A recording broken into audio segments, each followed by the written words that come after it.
Baiklah, kami dari kelompok 4 akan menjelaskan tentang siklus nitrogen secara lengkap.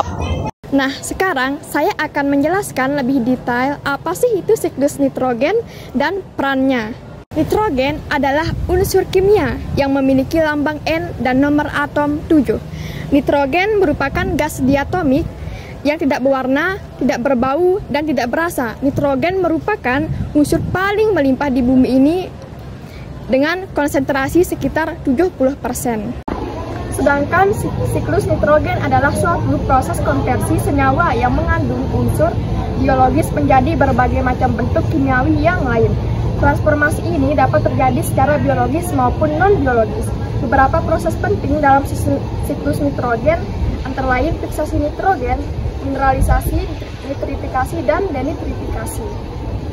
Peran nitrogen yang saya rangkum berjumlah 5. Yang pertama, ada nitrogen berfungsi sebagai komponen utama makhluk hidup.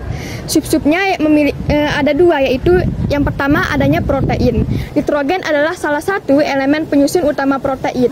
Protein sendiri merupakan komponen penting untuk pertumbuhan, perbaikan, jaringan, dan berbagai fungsi tubuh lainnya. Yang sub kedua ada asam nukleat. Nitrogen juga merupakan komponen penting dalam asam nukleat, yaitu DNA dan RNA. Molekul-molekul ini menyimpan informasi genetik dan mengatur aktivitas sel. Yang kedua, ada siklus nitrogen. Nitrogen memiliki siklus biokimia yang kompleks di mana ia berpindah dari atmosfer ke tanah organisme hidup dan kembali ke atmosfer. Proses ini melibatkan beberapa tahap penting. Yang pertama ada fiksasi nitrogen, yaitu proses mengubah nitrogen gas menjadi bentuk yang dapat digunakan oleh tumbuhan. Biasanya dilakukan oleh bakteri khusus. Yang kedua ada asimilasi, yaitu penyerapan nitrogen dari tanah ke dalam bentuk nitrat. Yang ketiga ada amonifikasi, yaitu ketika organisme mati, bakteri pengurai menguraikan protein dan senyawa nitrogen lainnya menjadi anomia. Yang keempat ada denitrifikasi. Bakteri denitrifikasi mengubah nitrat kembali menjadi nitrogen gas, mengembalikannya ke atmosfer. Oke, yang selanjutnya yang ketiga ada pertanian. Di pertanian ini terdapat 2 sub. Yang pertama ada pupuk. Pupuk ialah senyawa nitrogen seperti urea dan amonium nitrat digunakan sebagai pupuk untuk meningkatkan produktivitas pertanian. Nitrogen membantu tanaman untuk tumbuh lebih subur dan menghasilkan hasil panen yang banyak. Yang kedua ada klorofil. Nitrogen juga berperan dalam pembentukan klorofil, pigmen hijau pada tumbuhan yang penting untuk proses fotosintesis. Nah, selanjutnya saya akan menambahkan 2 perannya lagi. Yang keempat ada industri. Industri memiliki tiga macam sub. Yang pertama ada produksi anomia. Anomia yang dihasilkan dari nitrogen digunakan dalam pembuatan pupuk, bahan peledak, dan bahan kimia lainnya. Yang kedua ada pendinginan. Nitrogen cair digunakan sebagai pendinginan dalam berbagai industri, seperti industri makanan dan industri elektronik. Yang ketiga ada atmosfer iner. Nitrogen digunakan untuk menciptakan atmosfer iner dalam proses produksi yang memerlukan lingkungan bebas oksigen. Nah, yang kelima ini, yang terakhir, ada lingkungan. Di dalam lingkungan ini terdapat 2 subbab. Yang pertama ada eutrofikasi, yaitu penggunaan pupuk nitrogen yang berlebihan dapat menyebabkan eutrofikasi, yaitu pertumbuhan alga yang berlebihan di perairan. Hal ini dapat menyebabkan kekurangan oksigen dan kematian organisme air. Yang kedua ada polusi udara. Beberapa senyawa nitrogen seperti nitrogen oksida dapat menyebabkan polusi udara dan berkontribusi pada pembentukan hujan asam. Jadi di sini saya akan memberikan beberapa contoh sederhana dari siklus nitrogen. 1. Fiksasi nitrogen. Tumbuhan kacang-kacangan seperti kedelai atau kacang polong memiliki bakteri rhizobium di akarnya. 2. Amonifikasi. Setelah panen, sisa-sisa tanaman kacang tanah terurai di tanah. 3. Nitrifikasi. Amonia yang terbentuk dari proses amonifikasi selanjutnya diubah oleh bakteri Nitrosomas menjadi nitrit. 4. Asimilasi. Tanaman jagung yang ditanam setelah panen kacang tanah menyerap nitrat melalui akarnya. 5. Denitrifikasi. Di tanah yang tergenang air seperti sawah, bakteri denitrifikasi mengubah nitrat dalam tanah menjadi nitrogen gas. Selanjutnya di sini saya akan menjelaskan beberapa fungsi dari siklus nitrogen. 1. Membantu pertumbuhan tanaman dengan mengubah senyawa nitrogen menjadi klorofil. 2. Memperbaiki dan memperbanyak nutrisi tanah. 3. Membantu bakteri menguraikan materi hewan dan tumbuhan yang sudah mati. 4. Membentuk komponen bimolekul yang penting untuk sel. Baiklah, di sini saya akan menjelaskan tentang bagaimana terjadinya siklus nitrogen. Siklus nitrogen adalah proses perubahan senyawa yang mengandung unsur nitrogen, kemudian berubah menjadi bentuk kimiawi lain. Perubahan tersebut dapat terjadi secara biologis dan non-biologis.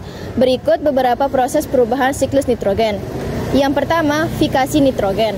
Merupakan proses perubahan nitrogen di udara bebas menjadi amonia. Selama proses ini berlangsung, gas nitrogen dari atmosfer dan permukaan bumi diendapkan ke dalam tanah melalui presipitasi dan dilakukan oleh bakteri, diazotrop, azotobakteri, dan rhizobium. Yang kedua, ada mineralisasi nitrogen. Adalah proses di mana nitrogen anorganik diperoleh melalui dekomposisi organik yang mati dan degradasi senyawa nitrogen organik. Karena proses ini melepaskan amonium, maka proses ini dikenal juga sebagai amonifikasi. Meskipun istilah ini digunakan untuk proses disimilasi lainnya. Nah, yang ketiga ada amonifikasi. Amonifikasi adalah proses di mana gugus H2 diubah menjadi ammonia atau ammonium sebagai proses akhir. Proses ini dilakukan oleh bakteri dan organisme yang memperoleh energi dari oksidasi nitrogen organik. Dan yang keempat ada denitrifikasi. Denitrifikasi adalah penurunan nitrat sekali lagi menjadi gas nitrogen yang biasa digunakan atau N2 untuk menyelesaikan siklus. Nah, yang kelima ada nitrifikasi. Nitrifikasi merupakan konversi amonium menjadi nitrat. Tahap ini dilakukan oleh bakteri yang hidup yang berada di dalam tanah dan oleh bakteri nitrifikasi lainnya. Tahapan utama dari proses nitrifikasi yaitu bakteri Nitrosomonas melakukan oksidasi terhadap amonium, kemudian mengubah amonia menjadi nitrit.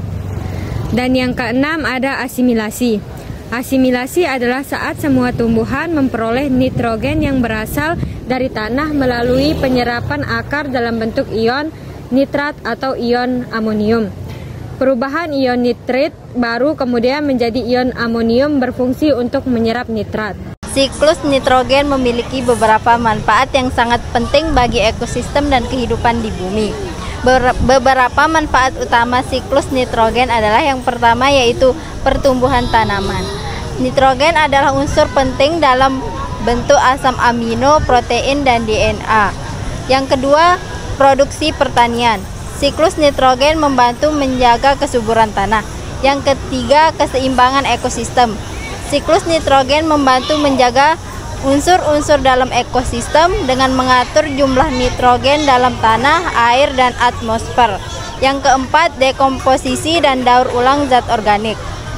Nitrogen berperan dalam proses dekomposisi bahan organik dan mikroorganisme. Yang kelima, kesehatan ekosistem.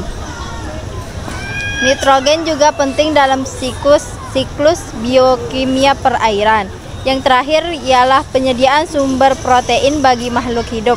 Melalui siklus nitrogen, organisme memperoleh nitrogen untuk sintesis protein yang penting bagi fungsi biologis seperti pertumbuhan dan perbaikan sel pada manusia, hewan, dan mikroorganisme.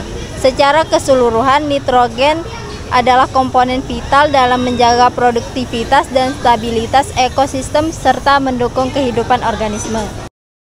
Adapun dampak siklus nitrogen diantaranya adalah peningkatan nutrisi di perairan, yang kedua pencemaran air tanah, yang ketiga perubahan keanekaragaman hayati, yang keempat kontribusi terhadap perubahan iklim, yang kelima kerusakan ekosistem hutan, dan yang terakhir dampak pada kesehatan manusia. Secara keseluruhan, perubahan dalam siklus nitrogen alami akibat aktivitas manusia seperti pertanian intensif, penggunaan pupuk kimia, dan pembakaran bahan bakar fosil memiliki dampak yang kompleks dan luas pada lingkungan serta kesehatan manusia.